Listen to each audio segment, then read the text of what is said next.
Good morning, committee. Ready. Glad to be here with you on this Wednesday, February 26th. Today we are going to continue our work on property tax reform and modernization. So that's what we'll be spending the morning on. And so the first piece of testimony is related to the administration's proposal to move to a homestead exemption from a property tax credit. And then we are going to return to our reappraisal work with an update to that bill based on some conversations we've had with the tax department. And then we are going to, this afternoon, we'll hear from the House Committee on Agriculture, Food Resiliency and Forestry about universal meals and the work they've done on that. And then we are going to spend a little bit of time on our miscellaneous tax bill. And so with that, Karen Lafayette, you wanted to share with us your thoughts on changes to the homestead exemption. Welcome. Yes, thank you very much. Good morning, committee. It's good to see you all. I wish I had was able to be there in person. I think I know quite a few of you. I've spent some time in the building. I'm Karen Lafayette. I represent the Vermont Low Income Advocacy Council. It's a statewide advocacy group that has been representing the interest of low and moderate income Vermonters for about 53 years in the state of Vermont. A little bit of a let's see.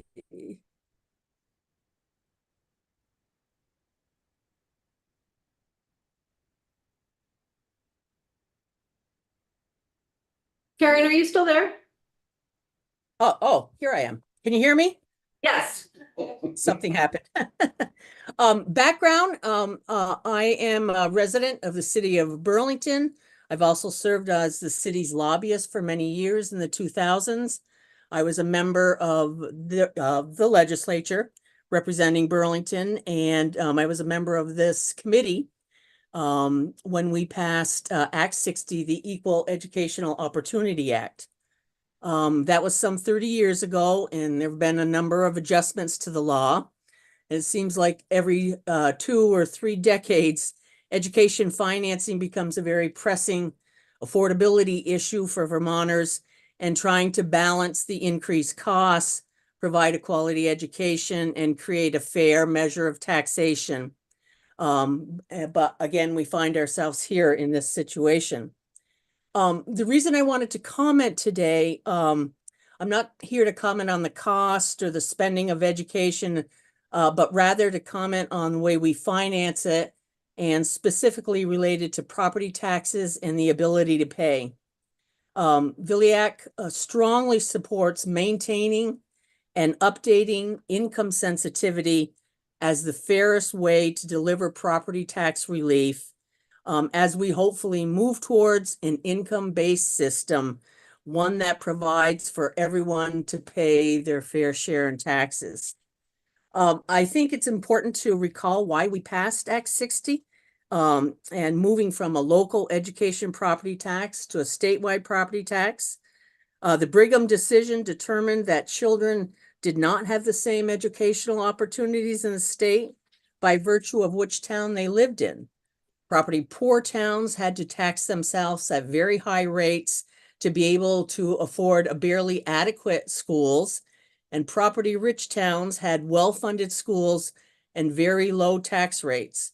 The disparity among the state was fairly dramatic. In one town, you could raise $35 with 1 cent on the tax rate, and in another town, you could raise $1,900 with 1 cent on the tax rate. So the disparity was great. Under Act 60, we finally went away from that inequity in financing education so that any 2 towns that voted to spend the same amount per pupil above the block grant would have the same tax rate. That was considered fair to both students and taxpayers. In addition to creating the equalized property tax rate, it also created an equal tax burden or income tax rate, which allowed for 70% of Vermonters to pay their education taxes based on their household income and not on the value of their property. Income sensitivity predates Act 60. Well before Act 60, the state of Vermont recognized that senior Vermonters on fixed incomes and lower income Vermont families needed some assistance paying their property taxes because the assessed value of their property did not necessarily reflect their ability to pay. For 55 years, we have had an income-based system for those households under $47,000 of income, and they could pay a fixed portion of their income on property taxes, which at the time in the towns included education and municipal taxes. That continued under Act 60 when we moved to a statewide property tax. And although we have chipped away at the income sensitivity, that rate is still under $47,000 of household income. And now only the first $400,000 of your house value is income sensitized. And there is also an $8,000 cap on the amount of any credit you can get at any income.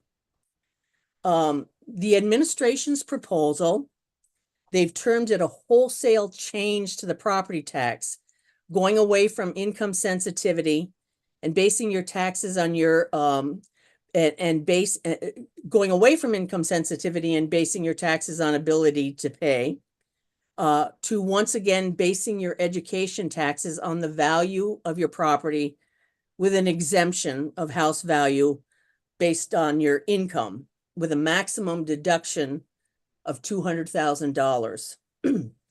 I'm going to share my screen for a minute. Let's see.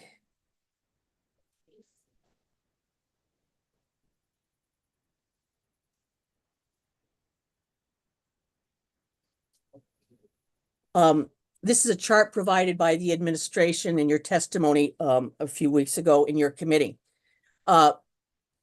Looking at this chart put forth by the administration, and I realize that they had planned some adjustments and to what they first presented, but the effect of that move from income sensitivity to property value increases the taxes of the lowest income Vermonters the most, unless they live in a house valued at less than $200,000. And depending what measure you use, that's still that $200,000 is about $180,000 less than the median statewide house site value. So looking at this chart, you can see that the lowest income Vermonters increase their taxes the most. And in this chart, those red numbers of increases are just increases. They're not the full tax burden. The other slide that they provided was this example of two households and the impact. I don't understand what's trying to be achieved here, because this is exactly how Act 60 was supposed to work in providing equal access to education financing. Two households in two different towns, presumably paying presumably with the same per pupil spending, have the same tax rate and have the same income tax burden. And they can choose to base on the value of their home if that happens to be less. They have the same income and they pay the same tax. That seems logical and it seems fair to me. The administration would suggest that we should reduce the taxes paid by the owner of the $100,000 house and double the taxes of the person in the $400,000 house because it's easier to administer, it recognizes property wealth, it's more beneficial to people in lower value homes, which is true, but is it fair? Property wealth doesn't necessarily reflect the ability to pay, especially with the dramatic increases in property values that have occurred over the past years. For seniors, let's see.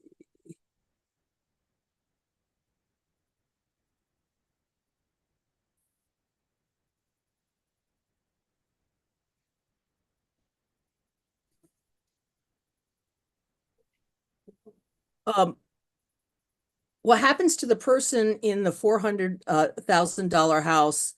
I would ask the question, what happens to that person in the $400,000 house when their income is reduced as they retire and their property taxes have doubled, and there's no income sensitivity? I think that places a really strenuous burden on low income taxpayers. The administration is suggesting when that happens to the person, they could tap into their equity, do a reverse mortgage, and I guess use the proceeds available to be able to pay the higher taxes, when they probably need that equity to supplement their total cost of living on Social Security income. A chart from the chamber, and I think I have that one here. This chart from the chamber suggests that a person in the higher value house is underutilizing the house, and that we should provide maybe an incentive for that person to move so that they can free up the house for a family paying more taxes. But one of the problems there is that there are few affordable downsizing options in this real estate market. So true. Yeah. I'm trying to get this. I have a hard time. Okay, there. Property values have soared, and there are few affordable housing options. Many seniors are going to need to age in place. Just to provide some real numbers, and I recognize that Burlington is one of the higher valued towns, but I live in a working class neighborhood in a modest house by myself. I've been there for over 45 years, and where we raised our family. In 2019, the city of Burlington reappraised. My house value went from $268,000 to $523,000. And this was because of COVID, because of shifts in the city among properties, and because of increased marketability. There was a dramatic increase in the value of property, and obviously taxes followed that. My taxes went from about, this is total taxes, this is municipal and education. My taxes went from $7,900 to $12,700. That's $8,350 on education and $4,350 for municipal taxes. That was over the course of 5 years. Of the 35 houses on just my street, only 3 houses under that reappraisal are assessed at less than $500,000. Now, those houses aren't any bigger than they were, aren't any more palatial than they were, but it's just the soaring property values and what happened during COVID and what happened during the shifts from one type of property to another in the city. Most of the homes in my neighborhood almost doubled in assessed value. So just looking at my situation, and I mirror, I think, a lot of the constituents I represent, having been looking at and following Act 60 for a very long time. Up until this year, I only qualified for income sensitivity on the education portion of the property tax. And then only $400,000 was income sensitized. So yes, my education taxes increased significantly, even with income sensitivity, because before I was income sensitized on the total value of my home, and then I was only income sensitized on the $400,000 of my home. Before reappraisal, the taxes did increase more gradually, but there were always consequences in the form of increased taxes for spending decisions. But after reappraisal, when assessed values exceeded $400,000 of income, people saw $2,000 to $3,000 increase in their taxes.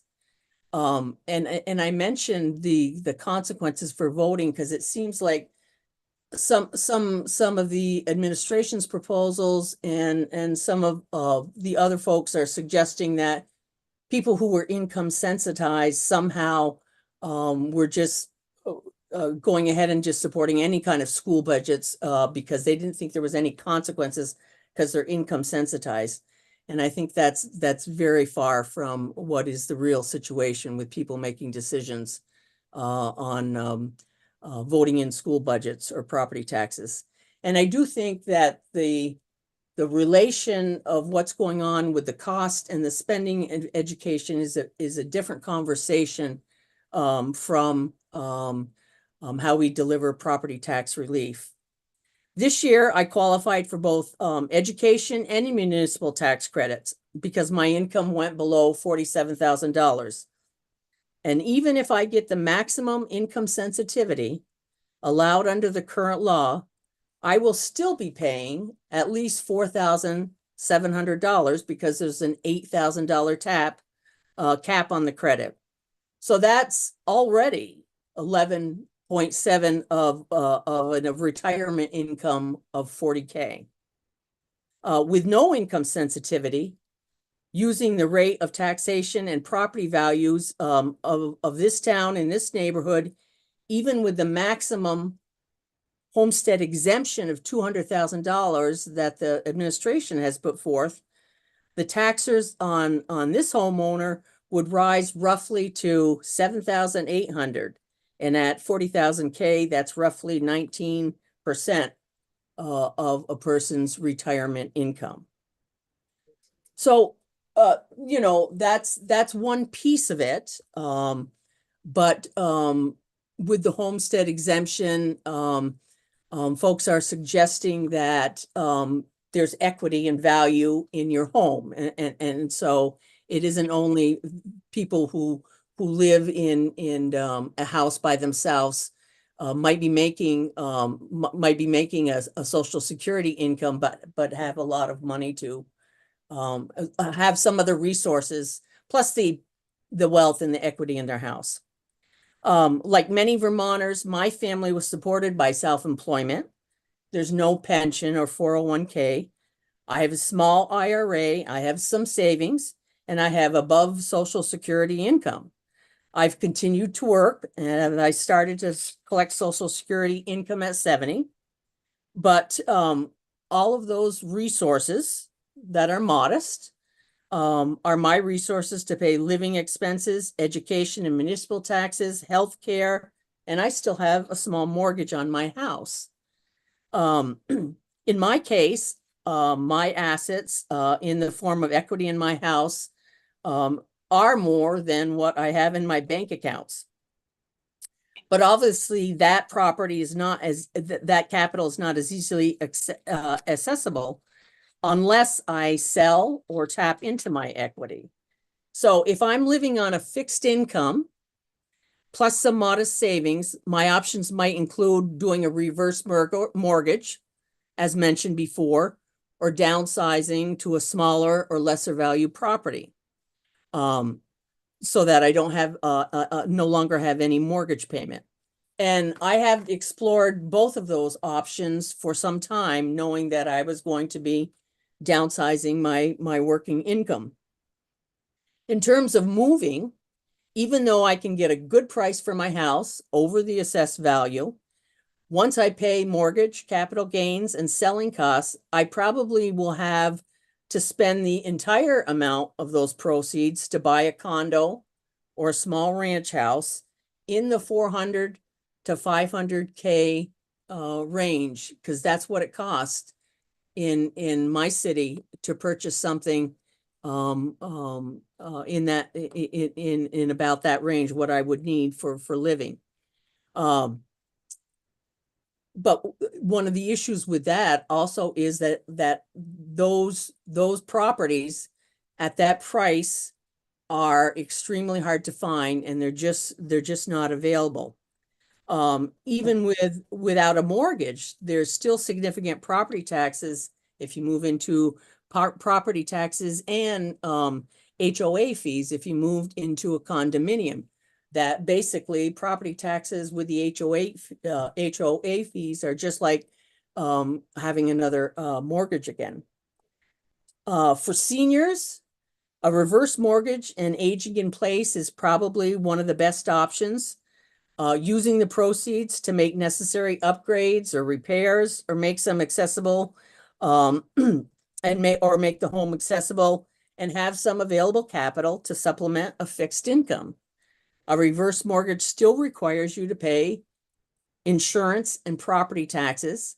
I know that they've discussed deferring some of the taxes. I don't think that's allowed under a reverse mortgage. But certainly that might be an option. But without income sensitivity or property taxes based on ability to pay, education and municipal taxes with the rising property values remains a severe burden to many Vermonters of moderate and low income or fixed incomes. I think what it all means is that property taxes are regressive and they don't reflect the ability to pay like income taxes do. All of the charts and graphs that show moderate and lower income persons are paying a larger percentage of their income than higher income earners who can choose to pay based on the value of their property. We already have a system where they can do that. Even though under Act 60, we created a system, although it was complicated and convoluted to get to ability to pay, to deliver income sensitivity to 70% of Vermonters, the current income sensitivity has not been updated to reflect increasing property values. Again, only the 400K of the house site is income sensitized. There are income cliffs that exist. The $47,000 of household income to qualify for a reduction on municipal taxes has not been adjusted in 4 decades. And I believe now that many households, especially on the municipal side, are coming up against the $8,000 cap as well. That allows for $2,400 of a tax credit on your municipal taxes and $5,600 on your education taxes. And I don't know if that's something that should look at. I think I know that you'll be doing your due diligence and doing charts and looking at what these proposals do. And I think sometimes the charts don't necessarily reflect exactly what's going on in many towns. Because just like the disparities we saw before we passed Act 60, there's very varying property values. In fact, your tax commission I can't remember how long that's been in place, but that found out that that from 2000 to 2018 in the state of Vermont, that Vermonters' income was less volatile than property tax values. So I don't think moving back towards anything with property tax value makes any sense. I think that what you should do in the immediate is what Public Assets has been putting forth, updating income sensitivity, the income sensitivity parameters to provide property tax relief in the near future while you move to an income-based system for education taxes, makes the most sense, and that can be done immediately. I think we also need to make sure whatever we move to for financing education, that we provide property tax relief for both education and municipal taxes for low-income families and seniors based on their ability to pay. We have done that for 50 years. And I don't think that's something that we should think about doing away with. That would be a drastic burden for low-income Vermonters. I know there are many other elements to education structure and financing discussions that you'll have. But the property taxes have become an increasing major burden, especially for seniors and low-income Vermonters. And a key element of what is, one of the biggest discussions you're obviously having and housing affordability and availability in the state of Vermont. So we believe that education taxes should be based on ability to pay.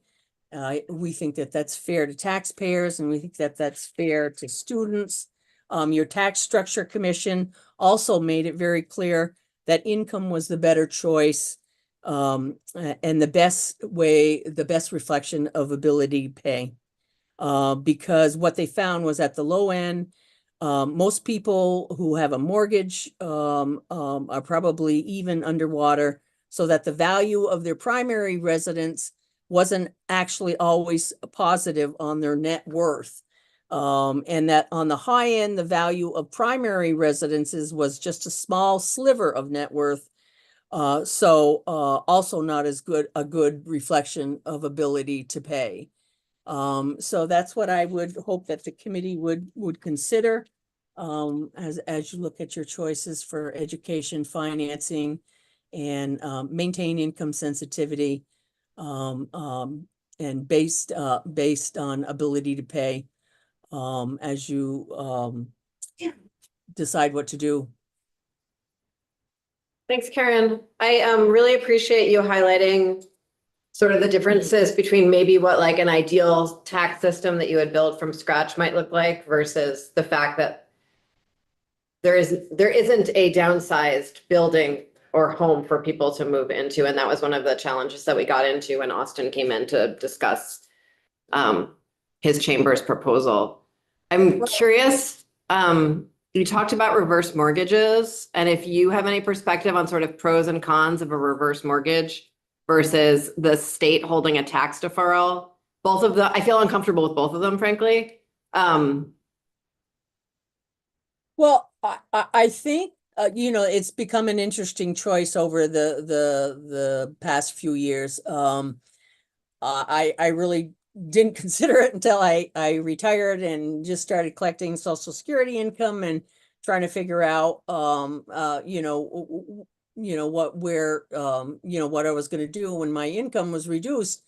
And I think that the obvious choice of a reverse mortgage is going to be a good choice for a lot of people because their equity is in their house, and they probably don't have as much savings, or if they don't have pension funds or retirement, pretty hefty retirement retirement accounts, they're going to need capital to just pay for living expenses to supplement their Social Security.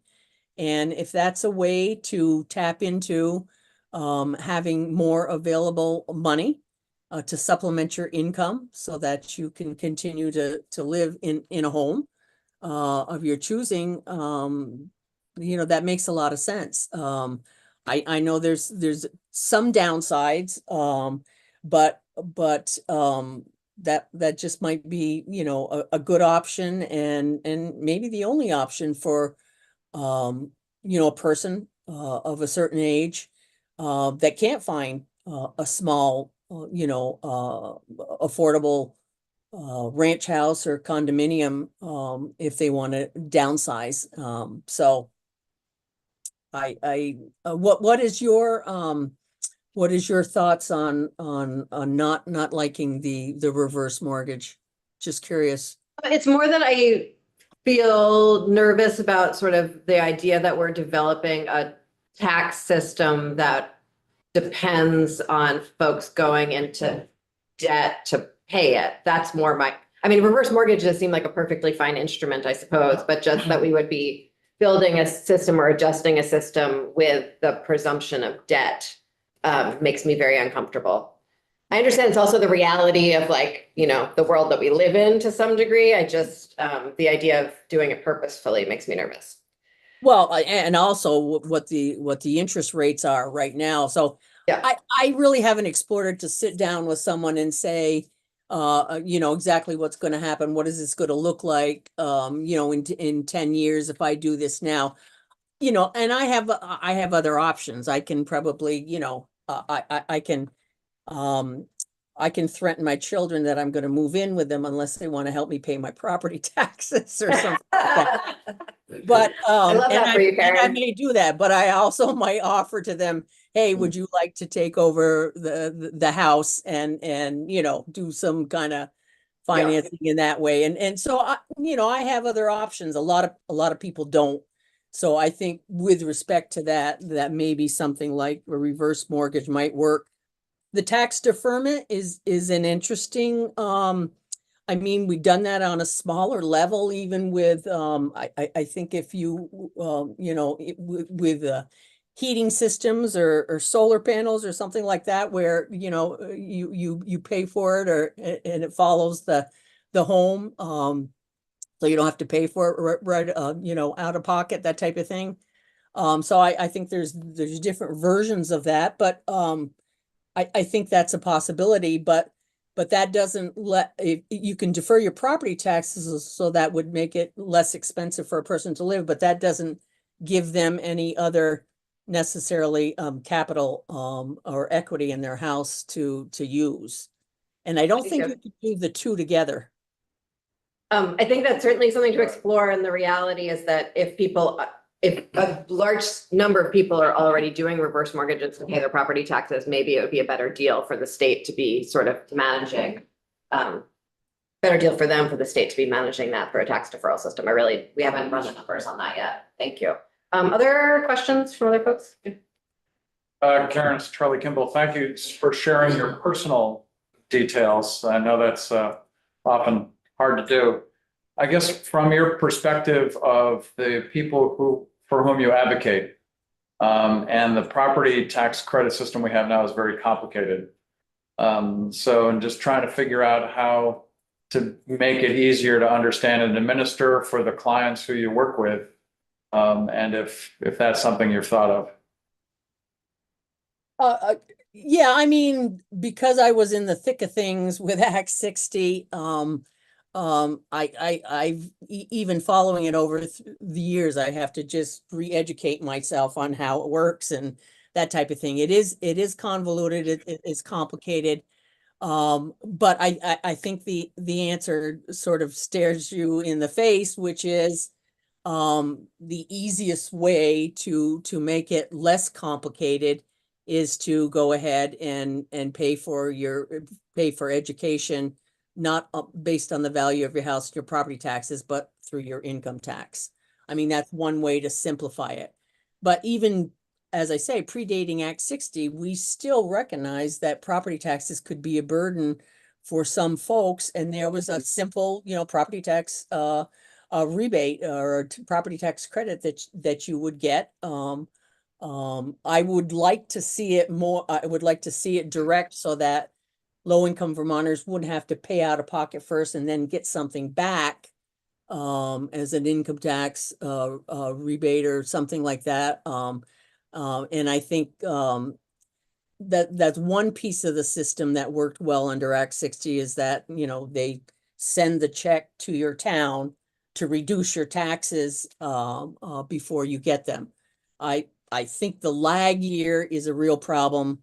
When Burlington reappraised because of the lag year and then the way that worked, I mean, taxes for that particular year went up fairly dramatically. And actually the city even instituted a property tax credit for those years for the transition.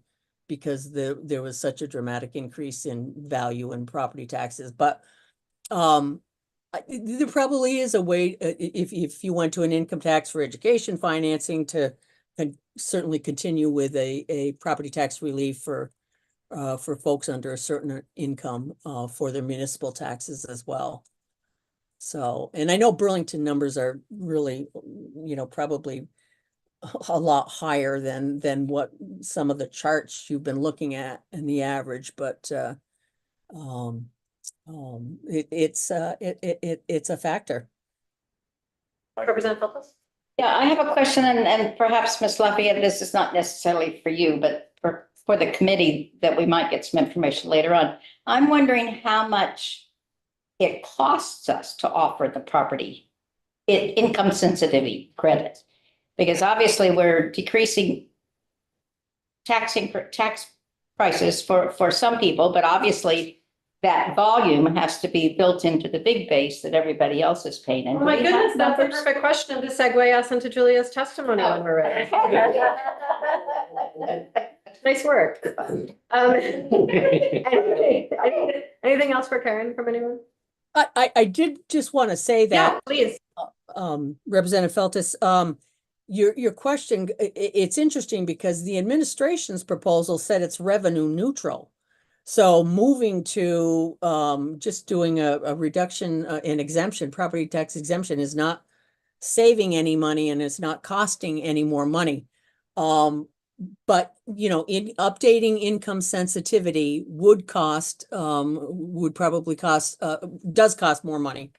But I think the governor has proposed that there would be a certain amount of money to once again reduce the property taxes. The percentage that you gave in reducing property taxes last year, I think really helped tremendously with tax bills and tax burden for folks too. So there are it will cost money, but hopefully it gets spread out more fairly. It's certainly in the proposals for the exemption, what it shows is that people at the lower end of the income spectrum are going to pay more and a higher percentage of their income than people at the other end. And that just doesn't make sense to me when you could equalize that across the board.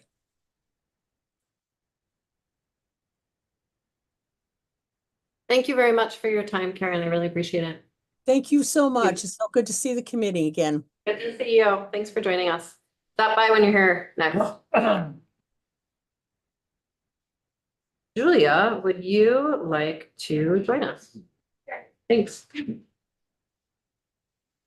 So committee, I asked Julia to do a somewhat impossible modeling exercise. And so she's gonna, to some degree, share with us the impossibility of the modeling exercise as a way of us understanding the dynamics of the work ahead of us.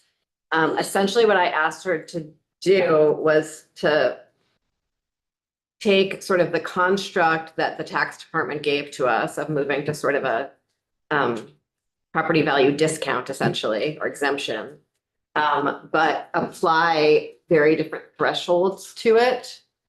So we could see I hate using winners and losers, but I'm just gonna do it because I don't have other words right now. So we could maybe minimize the number of losers that came to us in the proposal from the administration. And yeah. So maybe the vice chair has mentioned this, but we have a press conference that I'd like to go to as well at 10. Yes. So nothing against Julia. I just want to step out for a little. Yes, and we might, depending on how many people walk away, given our attendance today, we might take a break then. Thank you. Yes. Julia. Okay. No offense. No. I'm Julia Richter with Joint Fiscal Office. Thank you, Madam Chair, for setting me up with that introduction. There are some slides. Sorry, one thing. Sorry to do this on the record, but Carolyn and Marty, are you also planning on going to the press conference? I'm going. You're going. Okay. You're not going. I'm probably not going unless Okay. the whole group takes a break. Okay, great. Thank you. Okay. So So there are some slides on the committee page under my name. Before diving into the slides, I think to reiterate the chair's point, just sort of level setting and taking a step back. I was thinking about this on my way into work today of how I was going to talk about it. And generally, before coming into the committee, I've had enough time and brain capacity to sort of like explore all of the different avenues, or at least many of the avenues I would like to explore. And I don't always present all of those explorations in committee. And I spoke with the chair earlier this week and said, you know, this is really complex, and I don't know if I will be able to explore all of those avenues before coming into committee. She graciously offered for me to postpone my testimony or change the scope of it a little bit.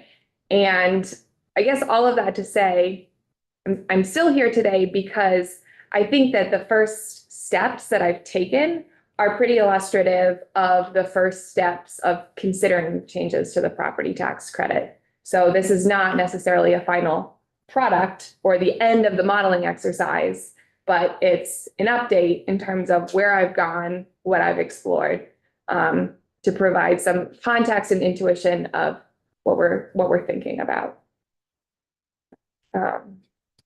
So with those caveats in mind, I'm going to. And I think it does make sense for us to just go until 10 and then take a break and then pick back up at 10:15 or so.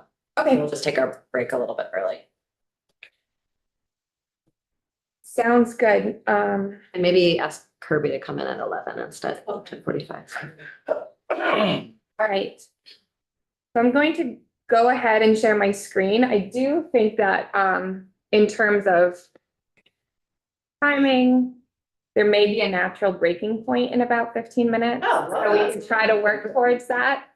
But I've titled this as a first step at modeling changes to income sensitivity to get at this point. This is very much a first step in terms of the modeling exercises.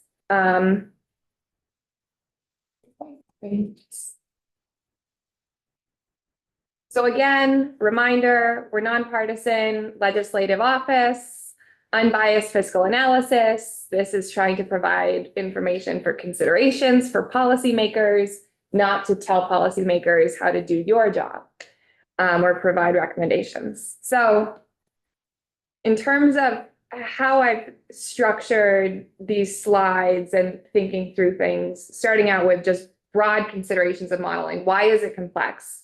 What is the iterative nature? What are we talking about here? And then going into modeling, if there were no income sensitivity, to get to Rep. Feltus's question, what is the cost of income sensitivity? Not as a policy proposal, but as sort of a starting point in terms of analysis. Moving on to what would it look like if there was only the circuit breaker, and there was no income sensitivity beyond that 47,000. And then a few final notes of other considerations and other modeling that is not ready to be put in table form, but I can talk about more intuitively. And just a reminder, these are not like policy proposals I am putting on the table. They're fairly radical ways of looking at this. It's just towards the end goal. Yeah, so this is a math exercise. This is me showing you, like, this is where I start out when I'm asked, you know, what would a change to the property tax credit look like? And I'll get into why I think this is a starting point in terms of considering the policy, but taking a step back, reminding ourselves, I know I've done a walkthrough of the property tax credit, but just to center ourselves, we know that Vermont's education property tax has a credit that's based on income. About 2/3 receive some sort of property tax credit to their property tax based on their income. There's a lag, so that credit is earned in one fiscal year and then it's applied to the following fiscal year's tax bill. And it's limited by the taxpayer's income. Got a high level table, which you've seen this slide before, about how we calculate the property tax credit, right? So under current law, we have these different parameters of household income up to 47,000. This is what we talk about as the circuit breaker. We'll talk about in more detail those parameters. Up to 90,000, we calculate the property tax credit on the first 400,000 of house site value. And above 90,000, it's on the first 225,000 of house site value. We'll remember that 115,000 is the natural break-even point. We solve it annually, JFO and consensus, tax and consensus with JFO. Essentially, when is it always going to be cheaper to pay on property rather than income? And so for fiscal year 25, that break-even point where those lines cross is 115,000.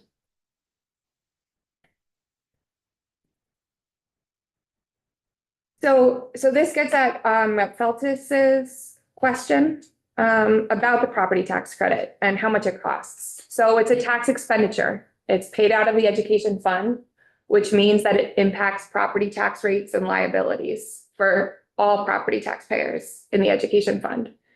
So in fiscal year, the property tax credit earned from fiscal year 25 bills is estimated to cost 153 million. We see that reflected in the Ed Fund Outlook in the fiscal year 26 column because of the lag. But it's a cost of around 150 million under current law. This is a direct cost, if you want to call it a cost, or tax expenditure in the education fund. We see it in the Ed Fund Outlook as a negative revenue because this is being applied to tax bills. We know that with the structure of the education fund, all else equal, a decrease in revenues or an increase in a credit that needs to be paid out, that needs to be made up somewhere, right? So all else equal, property taxes need to increase to cover the cost of the property tax credit. And we just walked through this, but the total amount, this 153 million in FY25, is based off of a number of different factors, how we get to that cost. And that's another estimate that tax and JFO do in consensus. It's based off those parameters in current law. So our income levels, the 47,000, the 90,000, the house site levels, the 400, the 225. It's also based off the homestead and income yields that the General Assembly passes annually. And you know, there's a lot of factors that go into the calculation of those yields and policy choices. And it's also dependent on individual circumstances. So depending on how Vermonters shake out into the different baskets, from a math perspective, you know, the household income groups and the house site groups, that will also impact the cost of the credit. So this gets to why it's hard to estimate and why it's a complex modeling exercise. So it's an iterative process, right? The education fund, as we've talked about in detail in this committee, is self-leveling, meaning that when interpreting changes in liability, there's multiple modeling exercises that need to be done. So I sort of put this on here as an illustration of what I'm doing over in the Pink Lady when I'm asked to do this kind of modeling work. First, we need to estimate, okay, if there's going to be a change to the property tax credit, what are the savings? I'm using, like, what are the savings of that tax expenditure to the education fund or the increased cost of the tax expenditure? So first, we need to estimate that change to the PTC, the property tax credit. Then we say, okay, we've changed the property tax credit. We need to then go back into the yield model and recalculate property tax rates to adjust for that change in tax expenditure. Then we have those new property tax rates, and then we say, okay, with these new property tax rates, now what's the cost of the credit? Because we're going to be paying out a different credit because there's different property tax rates. Then we say, okay, we have a new cost of the credit. Now we need to recalculate rates. We go out and we recalculate the rates, and then we say, okay, and then what's the cost of the credit? And then what are the rates, and on and on and on. So, so that's what I mean by it's an iterative process. You sort of have to pick a point and say, we're gonna stop this modeling circle, or you keep going into infinity. That's in a car. So that's sort of what I've been working through over the last couple of weeks. One of the pieces of the puzzle here is when we think about the administration's proposal and the homestead exemption, and the reference to it being revenue neutral.